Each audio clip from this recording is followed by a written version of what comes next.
5000 mAh battery, a high refresh rate display, a 6nm chip, a 50 megapixel dual camera, stereo speakers, 5G, and much, much more.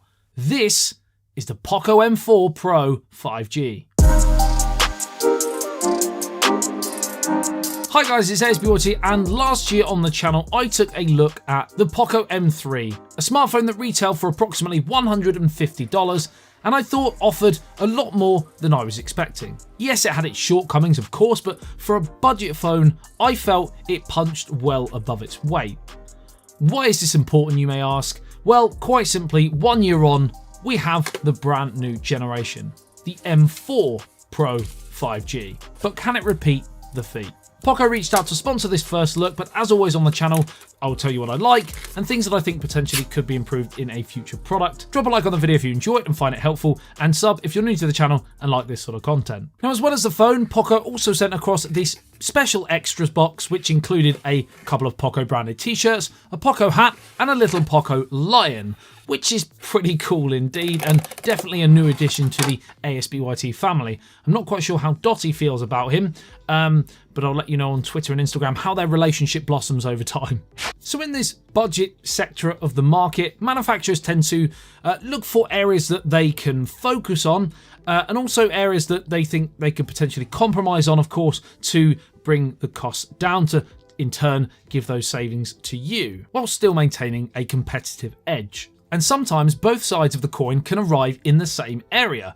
Case in point of this is the display. It is LCD, which is cheaper to make than AMOLED. It isn't the brightest at around 450 nits, and the construction is the cheaper Gorilla Glass 3, as it's a few generations old. But outside of the slightly larger chin, it does have a really nice large 6.6-inch full screen design, a full HD plus resolution, a 90Hz refresh rate for that smooth scrolling experience, with a 240Hz touch sampling rate, which should help gaming, etc. More on that shortly. The display also has a dynamic switch feature which allows it to change the refresh rate between 50, 60 and 90 depending on what you're doing to help with power consumption, which is great. Another thing that's great is the battery. 5000 mAh, flagship capacity, and a 33 watt fast Type-C charger powering the device from 0 to 100% in just about an hour. And it's included in the box, something that we've seen drop off from the flagship side of the market, as has the idea of a headphone jack, which again, this has. Ticking those boxes. Boxes. That was a bad one. If we flip to the rear, we have a frosted finish here, great for reducing fingerprints, and overall it has a very similar look to last year's offering. But crucially, I think they've made a pretty substantial change to the camera setup, and in a positive way. We have seen, and in fact I've been quite vocal on this, and quite critical about how manufacturers tend to include a 2 megapixel macro, 2 megapixel depth sensor for example, to kind of bulk up the camera array and make the consumer feel like they're getting more value for money, when in reality they're quite fun to play around with, but they're very cheap to manufacture, and as a result they're fairly poor in quality. And after reviewing a few devices like this, I have said before I would prefer for brands to have less lenses but spend more time and more money on actually making the ones they do include a little bit better. And it seems like maybe POCO have kind of heeded that advice. Not that they should really listen to my advice because I talk a lot of waffle, but because we simply have a dual camera setup this time, including a 50 megapixel primary sensor and an 8 megapixel ultra wide. For me, the most important lenses for most people. Would I like to have maybe seen a telephoto lens with optical zoom for clearer, sharper zoom shots? Sure, but including all three would definitely have bumped the price of the handset up. They could have also replaced the ultra wide angle lens with a telephoto lens and just had a primary and a telephoto. But again, that would be a subjective advantage. Let me know what you think in the comments. Would you prefer an ultra wide angle lens or a sort of a better zoom lens with optical zoom?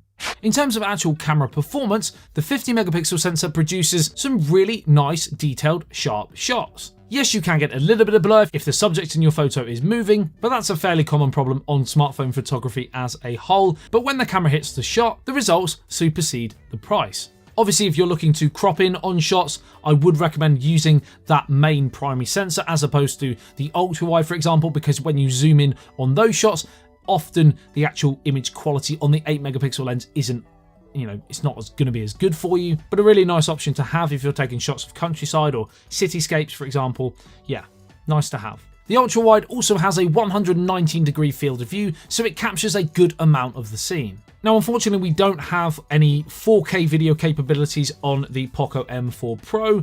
1080p on both the front and the back, still more than good enough for most people, and you do get 60 frames per second option as well on that rear camera. So if you're taking fast-paced action shots, for example, you wanted to slow it down, or you just wanted it to look a little bit smoother, you can do that. Could they have made it 4K?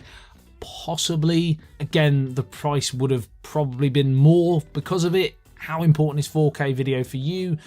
Only you will know. That 1080p on the front-facing camera comes courtesy of a 16 megapixel lens, and you can also achieve some really decent selfies in good lighting. You do understandably lose quality on the front and back cameras when you do take photos when the light is dimming, but you do have a night mode as well as other software features including time-lapse and slow motion. Nothing hugely groundbreaking, but nice to have. And while we're on software, it is Android 11 with MIUI for POCO over the top. The latest iteration has some really nice features, including new dynamic animations to wallpapers, new notification sounds, better privacy controls, and all-round system optimizations to improve power consumption and system performance. Now, another factor that of course has a large bearing on performance of a device is the internal hardware, and my M4 Pro 5G here has 6GB of RAM, 128GB of internal storage, and the MediaTek Dimensity 810 chip built on a 6nm process. I mentioned in my Pixel 6 Pro review that even though the Google Tensor chip powering that device was not as good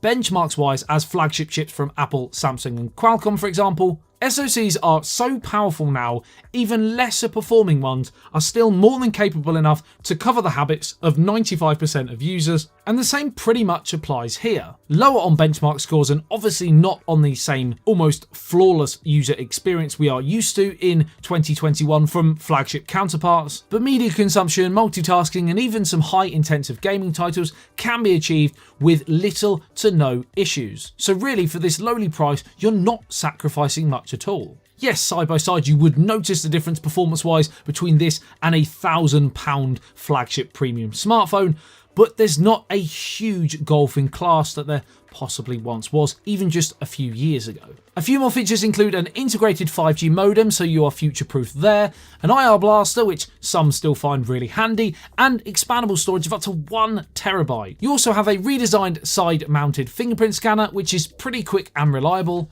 and as I've said before, for the price, this is a very, very complete smartphone. It is available in Power Black, I want to say Cool Blue.